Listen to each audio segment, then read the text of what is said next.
मैं ये बताना चाहूँगा द ब्लेस्ड वंस एक संस्था है जो ऑटिस्टिक, एडीएचडी, सेरेब्रल पाल्सी इत्यादि से ग्रसित बच्चों के साथ हम काम कर रहे हैं और यह हमारा 9वां सेंटर है। हम लोग अभी पूर्व से 8 सेंटर और चला रहे हैं, जिसमें 5 पुणे में है, एक नवी मुंबई, एक नागपुर, एक ग्रेटर नोएडा में। ये हमारा बिहार का पहला केंद्र है, लेकिन हमारे ब्लेस्ड वंस का यह 9वां केंद्र है। करीब करीब हम लोगों के साथ 450 बच्चे जुड़े हुए हैं। इसके फाउंडर और मेन प्रमोटर हमारे अमितेश प्रियदर्शी जी हैं, जो इत्तेफाक से आज नहीं आ पा रहे हैं। सिंगापुर में उनकी कुछ अपनी व्यस्तताएं हो गई, लेकिन वह मुख्य रूप से इसका संचालन करते हैं। और क्षितिज साटे हैं हमारे साथ, जो पुणे से आए हैं, ये भी इस पूरे संस्था को चलाते हैं।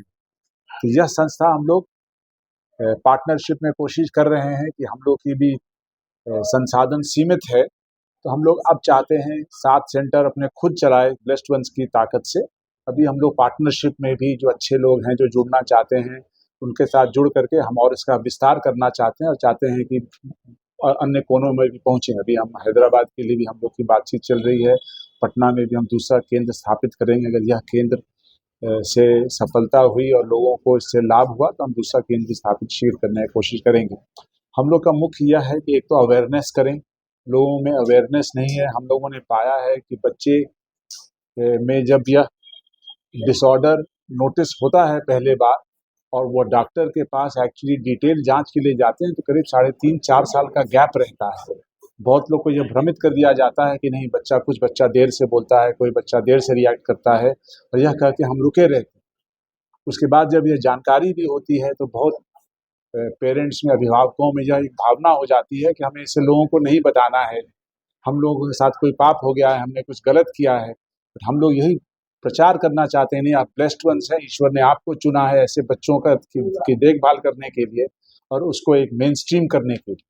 तो हम लोग का पूर्णतः प्रयास है कि एक होलिस्टिक सुधार बच्चों में करें, और जितना हम मेन स्ट्रीमिंग कर सके बच्चों को, यह नहीं कि हम सिक्लूडेड रखें। अधिकांश हम लोग देखे हैं कि सिर्फ इंडिविजुअल थेरेपीज हो रहे हैं, पीयर ग्रुप इंटरैक्शन नहीं हो रहा है, वर्ल्ड लाइफ स्किल्स उनको नहीं सिखाया जा रहा है, बाहर नहीं ले जाया जा रहा है। तो वह सब एक होलिस्टिक हम लोग करते हैं, वही प्रयास है। और हम लोगों के साथ करीब 100 ऐसे थेरेपिस्ट लोग अच्छे जुड़े हुए हैं, जो अब अनुभव हो गया है। 4 साल से हम काम कर रहे हैं और हम लोग के परिणाम बहुत अच्छे रहे हैं। इसी प्रयास से हम लोग हैं।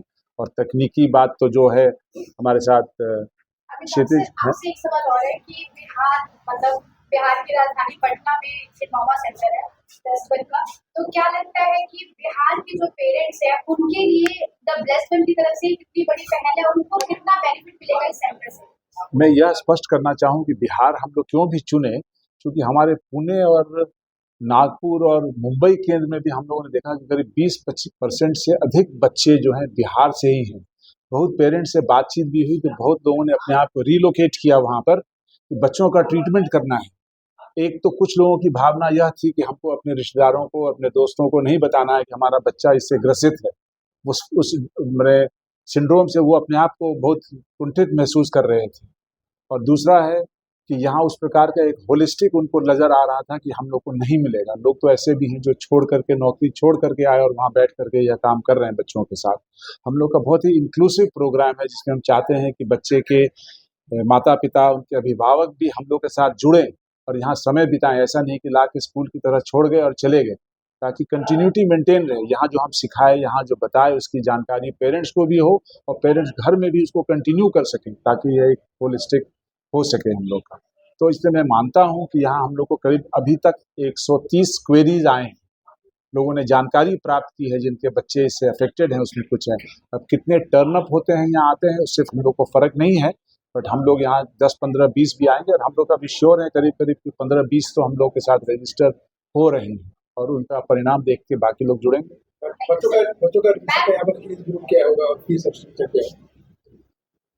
फीस स्ट्रक्चर तो हम लोग का, अगर कोई इकोनॉमिकली वीकर सेक्शन है तब उसका अलग रेट है, अगर वो आईटी का रिटर्न देता है। क्योंकि यह हम लोग इसमें खर्च भी है, हम लोगों को डॉक्टर लोग भी साथ में काम करते हैं, तो अपना फीस है। हम लोग करीब यहाँ के स्ट्रक्चर को देख करके, अगर 4 घंटा के लिए बच्चा आ रहा है तो करीब, अब एग्जैक्ट नहीं बताऊंगा, करीब 13,000 रुपये के आसपास है।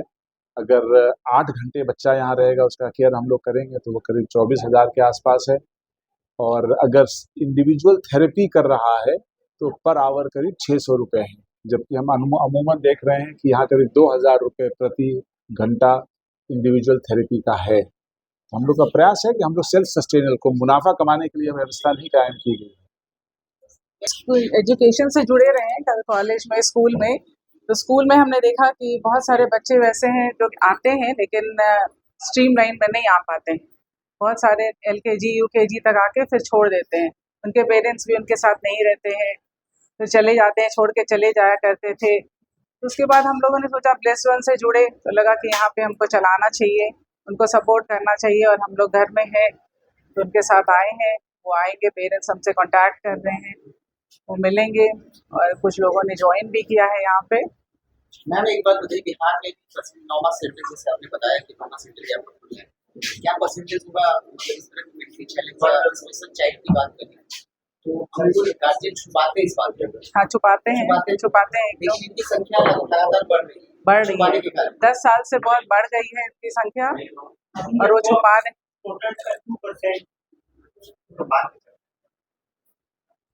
तो ये गार्जियन को आपका क्या संदेश रहेगा कि कैसे वो सेंटर को पहचाने और आप तक अप्रोच करें? वो तो टेक्निकल में ये लोग बताएंगे।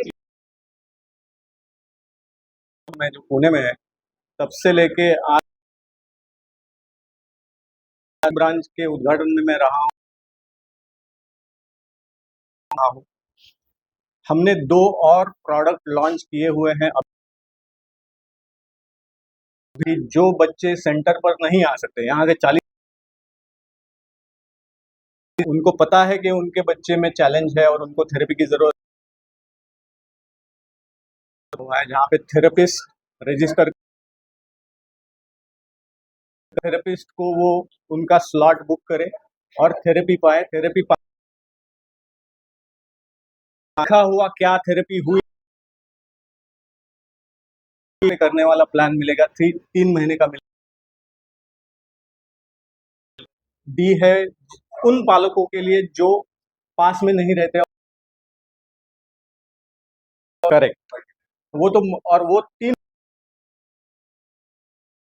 आओ और फिर उसके पैसे लो और फिर अगले हफ्ते आओ वापस पैसे लो, ऐसा नहीं है।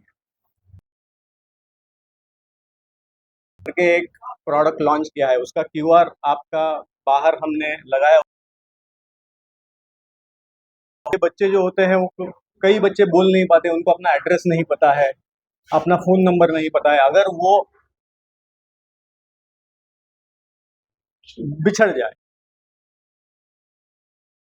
कि वो कहाँ पे रहते हैं और वो किससे कांटेक्ट करे, तो हमने एक QR इस्त्री करके लगा दिया जा सकता है। जो उसको स्कैन करेगा उसको उनके माता पिता का नंबर मिलेगा, माता पिता को व्हाट्सएप नोटिफिकेशन जाएगा कि यहाँ पे स्कैन हुआ है बच्चे का QR कोड, और वो डायरेक्टली फोन कर पाता है पेरेंट्स को। सो ये सिर्फ थेरेपी और हम उनको एजुकेशन का नहीं है, बट एक होलिस्टिक डेवलपमेंट हम देख रहे हैं कि कहाँ वो एरियाज हम कवर करने वाले हैं। अभी इसके बाद भी और 2 काउंसलिंग दिया जाएगा। अभी बच्चों को समझ में नहीं आता है। जी हाँ, जैसे कि लोगों के मन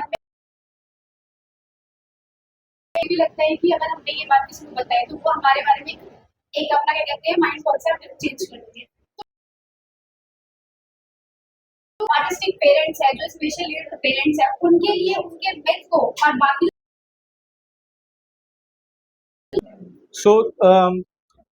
एक सिंपल सी बात है, जो समझ में नहीं आता उससे डर लगता है, जो पता नहीं होता उससे डर लगता है। सेम थिंग है कि ये बच्चे होते हैं, आप देखेंगे, आपने देखा होगा कि वो कभी कभी बड़े हाथ पैर उनके हिलते हैं या वो जोर जोर,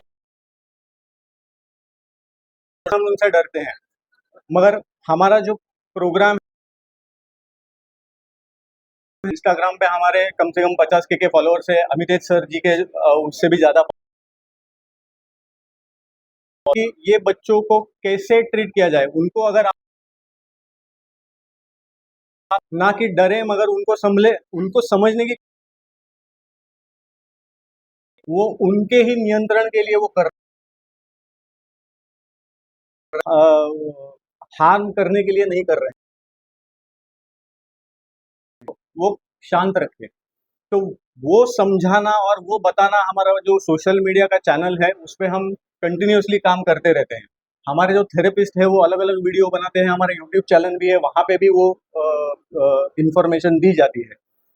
अभी जो आपने पूछा कि पेरेंट्स जो है वो छिपाते हैं, वो बताना नहीं चाहते हैं, सोशल प्रेशर है कि हाँ हम बताएंगे तो कंपैरिजन होगा कि बाजू के शर्मा जी का लड़का तो अभी थर्ड स्टैंडर्ड में गया है, हमारा नहीं गया है, हमारा तो अभी भी जूनियर केजी में एबीसी भी नहीं कर पा रहा है। तो सोशल प्रेशर के वजह से वो होता है एंड दैट विल कंटिन्यू। उसको सिर्फ बता के, उसको अवेयरनेस क्रिएट करके ही उसका गैप कम कर सकते हैं। और पेरेंट्स को भी पता होना चाहिए कि उनके बच्चे में क्या क्षमताएं हैं जो नॉर्मल बच्चों में नहीं है।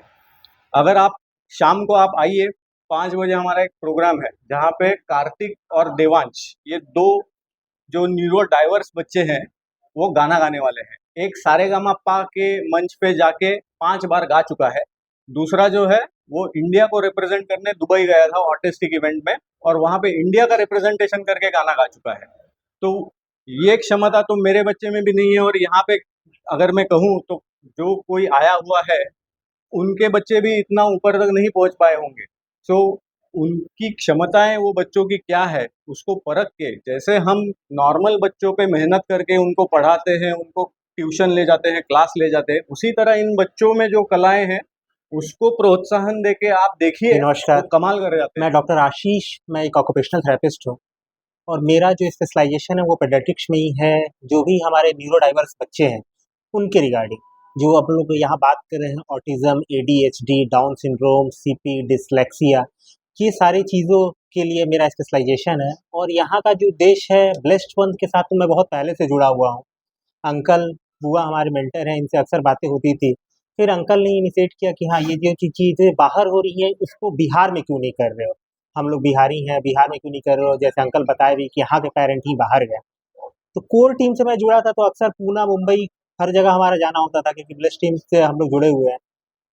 तो इन अ वर्ड अगर कहें तो जो फैसिलिटी बाहर मिल रही थी, यहाँ पैसे खर्च हो रहे हैं, 2-2 हज़ार पर सेशन का चार्ज लग रहा है, लेकिन बस सेशन वाइज चल रहा है, ठीक है ना? बट उस सेशन के पैरेलल जैसे अभी सर ने ही बताया कि हाँ, पेरेंट इस चीज़ को ऑकवर्ड फील करते हैं, सोसाइटी में एक्सेप्ट नहीं करते हैं। तो इसके लिए हम लोगों ने इसको इनिशिएट किया। थेरेपी देना है, बच्चे के ट्रीटमेंट के लिए थेरेपी ही देना है, लेकिन उस थेरेपी के पैरेलल बच्चे को मेन स्ट्रीम में कैसे लाएँ, ADL, activity of daily living, बच्चे कैसे सीखें, ये सारी चीज़ों के लिए हमने एक अलग से होलिस्टिक प्रोग्राम बनाया हुआ है जो 4 आवर्स का है। उसमें बच्चे को थेरेपी की जो नीड है वो देना है। वो हमारा एक अलग असेसमेंट होता है जो कि हम लोग फ्री ऑफ कॉस्ट दे रहे हैं, जो स्टैंडर्ड स्केल को मेंटेन करते हुए। उससे बच्चे का डायग्नोसिस को देखते हुए उसको क्या नीड है, कौन-सी थेरेपी देनी है। जनरली मैं खुद एक ऑक्यूपेशनल थेरेपिस्ट हूँ, तो हम लोग इस चीज़ को करते थे कि ऑक्यूपेशनल थेरेपी तो दे ही रहे हैं, उसको स्पीच की ज़रूरत है तो स्पीच भी दे रहे हैं, लैंग्वेज भी दे रहे हैं। बट यहाँ हम लोग देखते हैं, अगर टेक्निकल टर्म में कहा जाए तो रिसेप्टिव और एक्सप्रेसिव 2 वर्ड्स होती है। अगर बच्चा को रिसेप्टिव ही नहीं पता है तो एक्सप्रेसिव बच्चा बोल कैसे पाएगा? तो इसके लिए हम लोगों ने पूरा एक प्रोग्राम बनाया हुआ है कि बच्चे को क्या थेरेपी देना है। हर बच्चा अलग-अलग है, हर बच्चे का नीड अलग-अलग है, तो उसको क्या थेरेपी देना है, उसका हम लोगों ने प्लान बनाया हुआ है। पेरेंट के लिए अवेयरनेस, यहाँ पेरेंट आ रहे हैं, देख रहे हैं, काउंसलिंग तो हम लोग कर रहे हैं, बट इसके पैरेलल हम लोग उनको एक ब्रॉड स्पेक्ट्रम पे दिखाते हैं कि हाँ, क्या होता होगा जैसे आपको बता रहे हो जी, कभी आजकल बीमारी बच्चों में और जी। दूसरी बात एक्यूरेसी लेवल का सर देखिए, रिकवरी के पहले एक हम बात बताते हैं, ऐसे तो इसका कोई स्टैंडर्ड फॉर्मेट है नहीं। 2 चीज़ें होती हैं जिसको एक बोलते हैं एओटीए, अमेरिकन ऑक्यूपेशनल थेरेपिस्ट, और एक होता है एओटा जो होता है ऑल इंडिया ऑक्यूपेशनल, ठीक है ना? तो इसका एक सर्वे है जिसमें कहा गया है एट प्रेज़ेंट एप्रॉक्स मतलब 100 में 35 चिल्ड्रन वेस्टर्न कल्चर में ऑटिज़्म से ग्रसित है और इंडिया में इसका एक लेवल है वो है 59। ये स्टैंडर्ड स्केल नहीं है, ऐसा नहीं है कि ये डब्ल्यूएचओ के थ्रू लिया गया है, बट ये एक सर्वे किया गया है जिसमें ये फाइंडिंग आया हुआ है कि अभी के टाइम में ये चीज़ें का ये एवरेज है पर 100 चाइल्ड। तो इसमें अगर आप हम बिहारी परिप्रेक्ष्य की बात कर रहे हैं तो यहाँ भी आप मान लीजिए पॉपुलेशन के हिसाब से देख रहे हैं तो ओवरऑल बिहार के जो बच्चे का पॉपुलेशन है उसका 2% कहीं ना कहीं अफेक्टेड है। Either it is from autism, either it is from ADHD, dyslexia, dyspraxia, overall neuro diversity problem से ग्रसित है। 2% ग्रसित हैं, इसका फिर लेवल अलग अलग होता है, जिसको लेवल 1, लेवल 2, लेवल 3 बोलते हैं। टेक्निकल टर्म में माइल्ड, मॉडरेट, सीवियर बोलते हैं, जो कि प्रॉपर असेसमेंट और डायग्नोसिस के थ्रू उनको पाया जाता है। और रिकवरी रेट 100% तो नहीं होता है किसी भी चीज़ का, तो 100% नहीं है, लेकिन बच्चे जिस प्रॉब्लम से हैं और उनका क्या बेस्ट है उसको फिल्टर करके उसमें अच्छा किया जा सकता है। पटना में इसका नॉर्मल सेंटर स्टार्ट किया गया है, क्या लगता है कि पेरेंट्स के लिए और बच्चों के लिए कितना ये सफल होगा, और क्या आप लोग की जो पहल है, प्लेसमेंट की जो नई पहल है, कितना मददगार समझते हैं? मैम, शुरू से तो मैं पटना में ही रहा हूँ और मैं इस चीज़ों को देख रहा हूँ। जैसे सर ने भी बताया, अभी एक इवेंट है, उस इवेंट का पर्पस ही यही है, अवेयरनेस, गेट टुगेदर के साथ अवेयरनेस, कि पेरेंट इस चीज़ को लेके परेशान होते हैं कि हाँ उनका बच्चा बोल नहीं रहा है, तो हम आपको एक Indian platform, world wide platform के बच्चे को दिखा रहे हैं, वो बच्चा भी बोल नहीं रहा है लेकिन आज कितना अच्छा कर रहा है। तो ये अवेयरनेस प्रोग्राम का महत्व ही यही है कि आप इस चीज़ को समझें। बिहार में जो लोगों की जानकारी नहीं है और एक्सेप्टेंस नहीं है, उस चीज़ को समझें। प्रॉब्लम ये नहीं है कि हाँ बच्चा मेरा कर रहा है कि नहीं कर रहा है, क्या बेस्ट करेगा ये पहचानना है। तो रिकवरी रेट मैटर नहीं करता है, लेकिन रिकवरी होती है, ठीक है ना। आइदर इट्स 30%, 40% और आइदर इट्स 90% रिकवरी होती है, लेकिन उससे ज़्यादा फोकस करना है कि आपका बच्चा किस चीज़ में बेस्ट है। जैसे एक नॉर्मल बच्चे कोई मैथ में अच्छा करते हैं, कोई बायोलॉजी में अच्छा करते हैं, तो वैसे इस बच्चे को हमको देखना है कि किस चीज़ में अच्छा कर रहा है, और उसमें हम लोग करेंगे तो रिकवरी रेट नो डाउट अपने आप हाइक करेगा।